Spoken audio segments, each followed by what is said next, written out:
Beirut might seem like an odd place to begin a story about Gaza, but it's my home, and not far from where my friend Raed is under siege, starving, and trying to survive a genocide. I came to Lebanon 40 years ago to become a journalist. My first big story was in 1982, during the Israeli invasion of Lebanon, when Israel tried to crush the Palestinian movement. Paramedics from getting to the areas and possibly save... Now I'm watching Israel's war on Gaza. Seeing this genocide unfold day after day is too much to bear. This is like nothing I've ever seen before. And like all foreign journalists, I'm locked out. I can't help, and I can't switch off. And of all the people in Gaza, the one person on my mind is my friend, Raed Athamneh. We worked together for 20 years, but on October 7th, Raed's phone went silent. And not knowing if he's still alive was destroying me.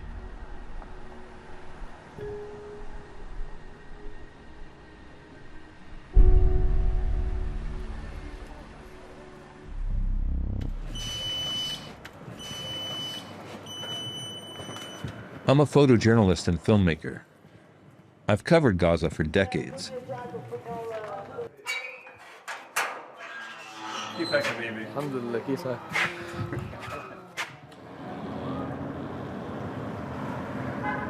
Raed is a fixer. His job is helping foreign news reporters like me get their stories. We began working together when Gaza's freedom seemed within reach.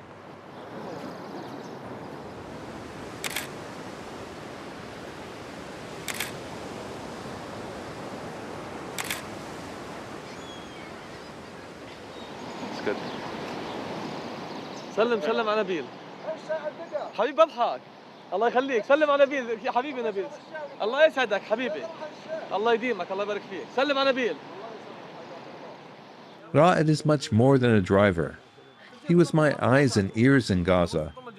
He saved me many times, something I can't do for him now. I even miss his quirky sense of humor.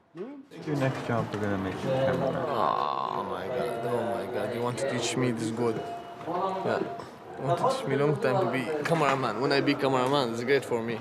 Yeah. Use it, this works. When you're tired something, I use it. About you, yeah.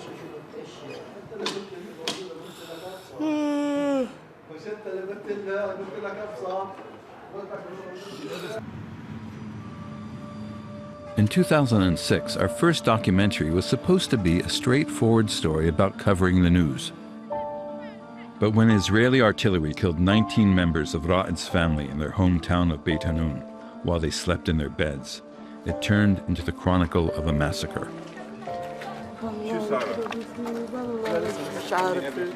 مش عارف شفت الولاد الصغار بموتوا مش عارف اجي I see the kids mule tears 20 years cut pieces wide nothing I don't have any idea. Filming Raed's grief that day was the hardest thing I've ever done. Yeah, I'm moving. I see my... Israel called it a technical mistake. I had no idea this was just the beginning of our documenting both his and Gaza's tragedies.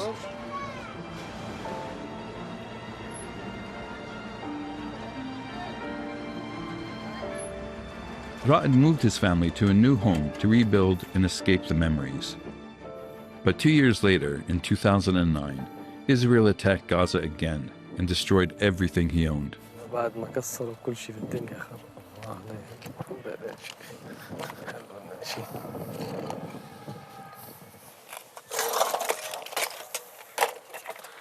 خليه يعملوه. عايد خد دقدق هذا ظبطه يا زلمه واحد يقعد عليه. ركب له خشبه خذ.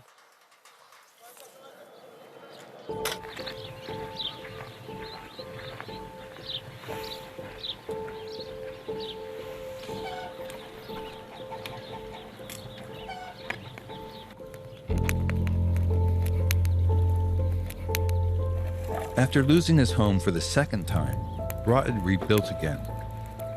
That same year, his wife, Itiram, gave birth to their youngest son, Mejdi. It was the happiest I've ever seen him. Through the years, I've watched Majdi grow into a confident, rebellious, lovable kid. The apple of his father's eye.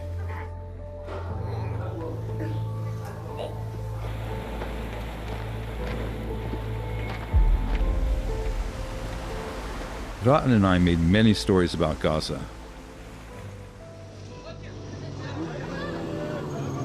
And in the process, forged an unbreakable friendship.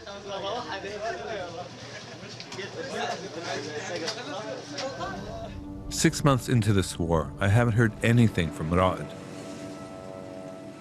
Every morning after October 7th, I'd go straight to the news and search for Raed's face. But nothing. I've taught journalism for the past 10 years at the American University of Beirut.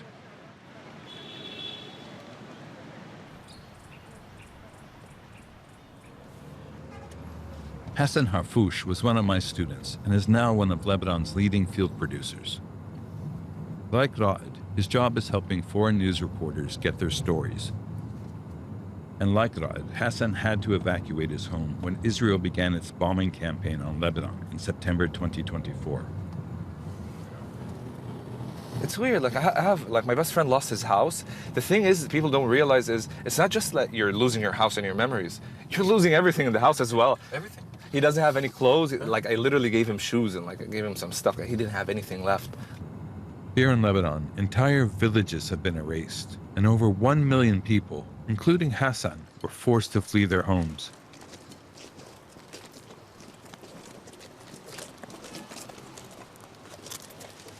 I'm 100% sure when things actually cool down, I'm definitely coming back.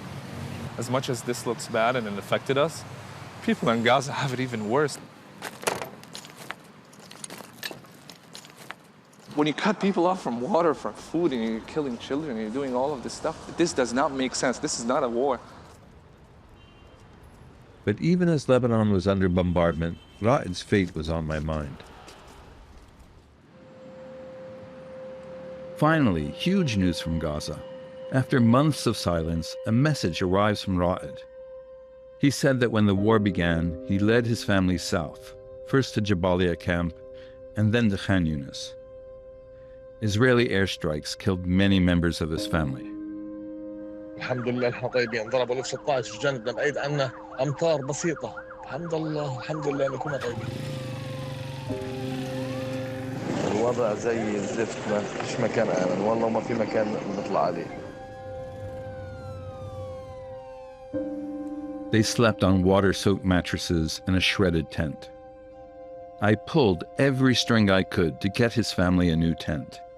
But despite everything, I couldn't even do that. ضايل صديق جورج الباقي قال في الكاتن مثلا بدنا نحصل على شادر على خيمه اي شيء انه يغطينا المطر والبرد. الخيمه اللي عندنا والشادر اللي عندنا كلها مزعات وحاجه زي الزفت. لانه الدنيا في مطر واحنا بتقرب من البحر. البرد موتنا في الليل.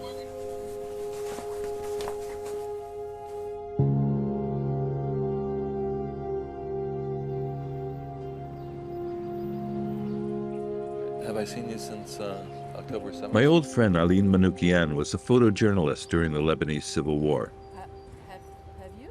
Now she's an editor with an international news agency and spends each day sifting through news photos of the genocide. I knew she'd understand how I feel. Do you have any news from Raed? I was going to say, yeah. And?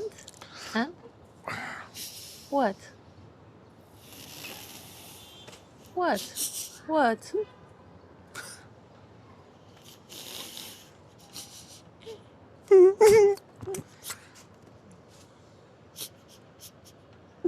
George? Come on, is he alive?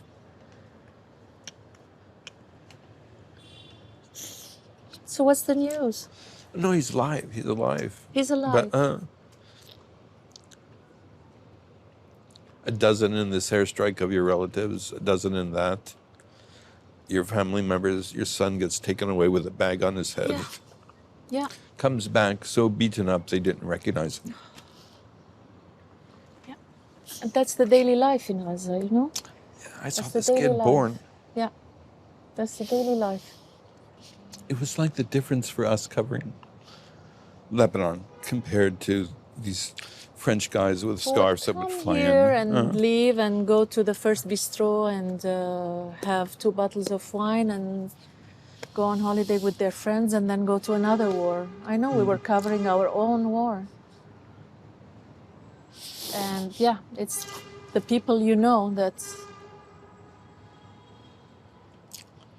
Yeah, the suffering. Yeah. Like, you can't wrap your head around it. Yeah, no.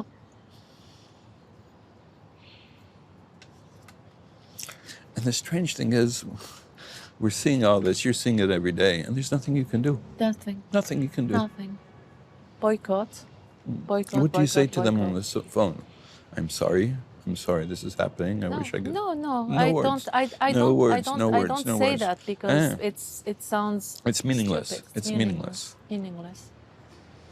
It's meaningless.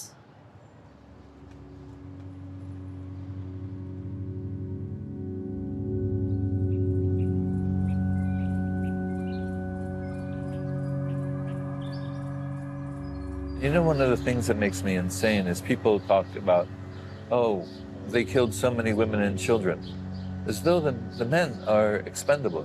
Yeah. I know Aline is also traumatized. She's handling photos of death and destruction from Gaza every day. People run to get the food and they get shot. And now this is the worst I have seen so far. But it might still get worse than that. This is what's absolutely incomprehensible to the human brain, you know? Always, you know, when somebody gets wounded, doesn't feel the wound immediately. When it's hot, when it cools, when the wound cools, then the pain starts. And when I get a quiet moment, it just hits me. The rest of the time, I'm almost in denial, you know? It's my survival mechanism. But then when there's calm, it hits me, you know. Yeah.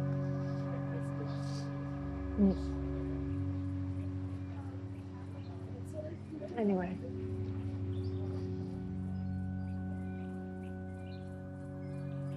اطلق النار حيكون يوم الاحد واليوم الليله كان فيه 81 شهيد وكثير اصابات ونصف المفقودين. The ceasefire in January 2025 gave hope that the war might end.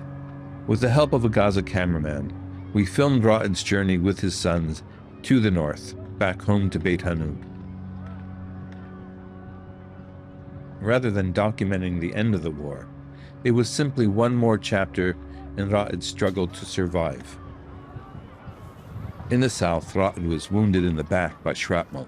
Doctors removed it without anesthesia and laid him on the hospital floor because there were no beds. كنا خايفين كثير اللي بصرف 48 يصير فينا لانه في ناس كثير لليوم تحلم تروح على البلاد على اللي صار بغزه والمده هاي ما كانش عندي امل لنرجع لكن بدنا نروح في النهايه اليوم ولا بكره بدنا نروح ان شاء الله. بدي ابلش اعمل خيمه قبل الدور عشان اعمل حمام. بدي شغل بعرف انا عارف انه في شغل كثير بس لكن هذا والله ما كتب ايش نسوي.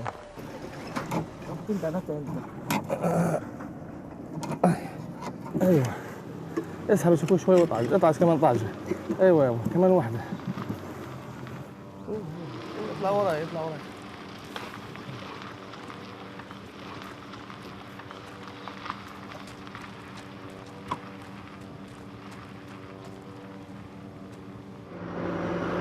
اولادي واطفالي واولاد ابني كلهم واحفادي كلهم روحوا على البحر مشي. لما بده يروحوا على بيت حنون مشي يعني بتحكي عن 30 كيلو لما يوصلوا بيت حنون.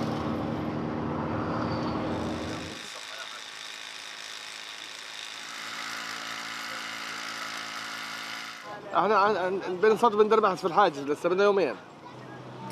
ولا تناموا يا عم بتموت الصغار بتموتوا من السقعه مالك.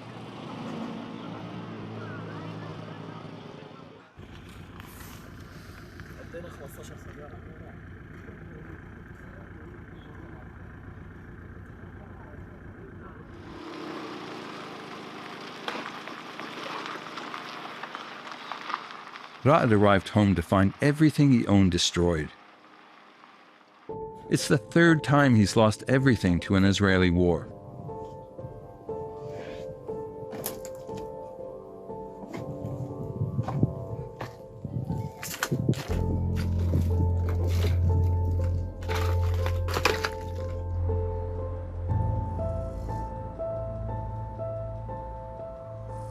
After 2 months sleeping on the rubble, the ceasefire collapsed. Israel renewed its attacks, and Raed and his family were forced to flee again. وين بدي اروح ما انا عارف الناس كلها ضاعت فاحنا قاعدين ما احنا عارفين وين بدنا نروح. اقسم بالله احنا ما احنا فاهمين حاجه وعايشين والله عيشة الكلاب احسن من عيشتنا. For more than a year, I watched the genocide, unable to do anything. But this time, I was able to help. Sammy. One of my friends owns an empty home in Gaza, and he generously allowed Raed and 50 of his relatives to shelter there. But there's little food or water.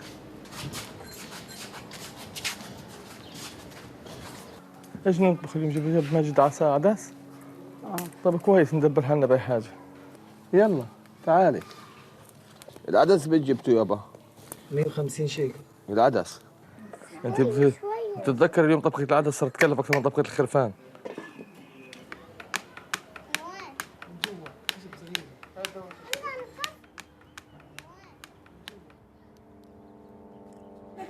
This pot of soup is the family's only food for days.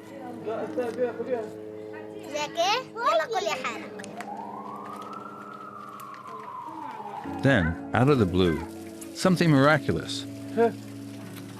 المية تعال تعال. تعال ماجد. It seemed like a miracle, but the water was too salty to drink.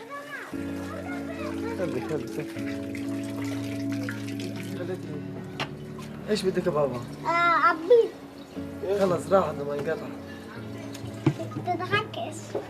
رصيد والله قطعت يا سيدي. عيان كمان؟ هي قلت الحركة قلتها. ايش بوجهك ضايع؟ Food and water wasn't the only problem. The Israeli blockade has made medicine almost non-existent, and Raed's mother and his mentally disabled brother Muhammad live with severe diabetes.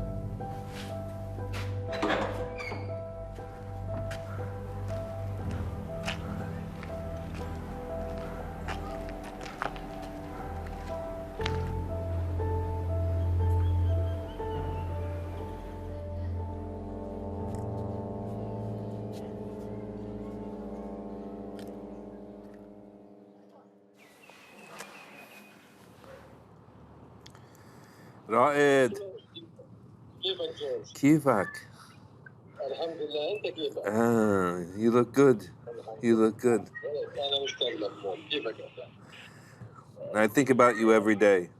Every day. All the family is with you? الحمد لله Mr. Alive in this situation. What a situation. What a life. It's completely horrible. Completely horrible situation.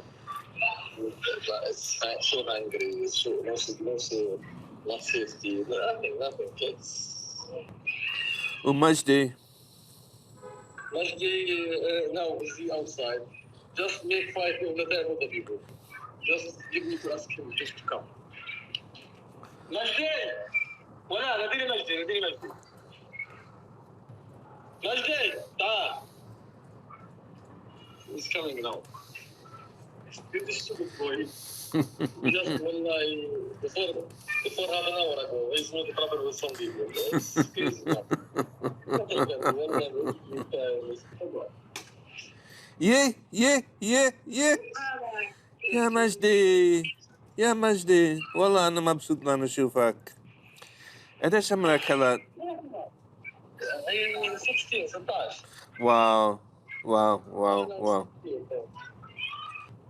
All of us so hungry now. Hungry. Just the main problem the food. When I go to hospital, I see no doctors, no nurse coming, just cleaning from the bloods, nothing.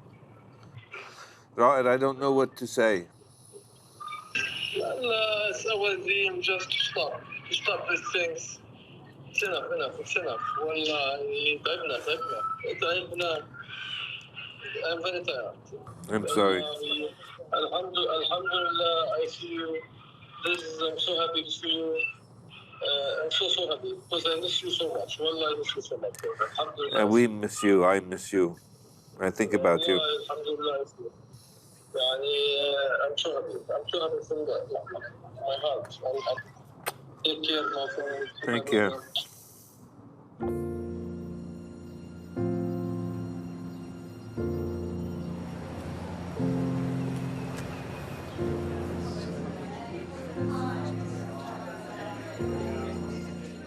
I'm powerless to help Raed, but one thing I can do is speak out to remind people that Palestinians are not just numbers.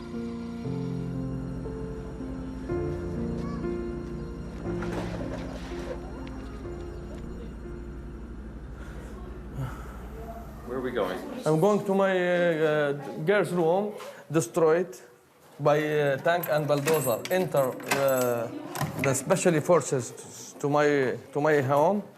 You see, like this, bulldoze the room by this way and enter the Israelis inside, the soldier inside my room, my house, and destroyed my girls' room like this way.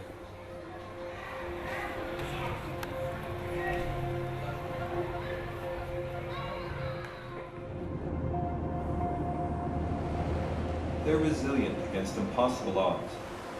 But enough is enough.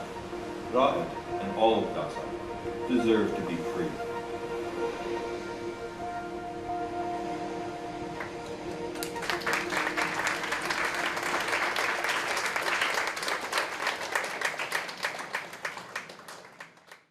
Thank you all for coming.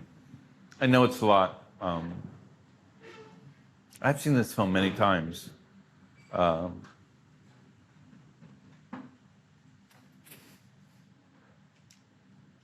It still kills me every time. I'd like to hear what you guys think. Well, you said that back then, when the documentary was made, you were hopeful. You said that until this day, you still have a hopeful side. So I don't know how this is possible in today's time for Palestine. And I see you, how sad you are right now. So how is it possible? I'm profoundly sad, but actually I find strength in them. I spoke to Raed the other day and to his son Majdi. They're alive. So many members of their family have been killed. But he's still not broken. He's still not broken. And we can't allow ourselves to be broken. That's a luxury we can't afford. And I'm glad, I'm really heartened that people around the world now are fighting back. Finally fighting back.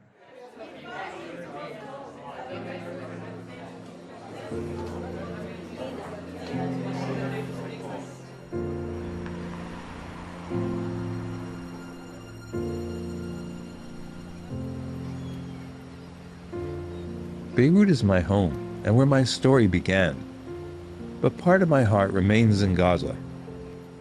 I'll admit, 40 years documenting Israeli assaults on the Palestinians has scarred me. But it's nothing compared to what millions of Palestinians endure. This war on Gaza is different.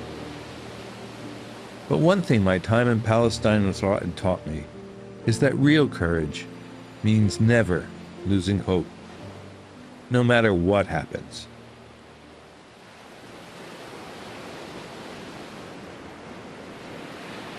الوضع صعب جدا، عندنا في نزوح وفي ناس خايفة والقصف شغال والشهداء في كل لحظة، ووضع صعب جدا جدا.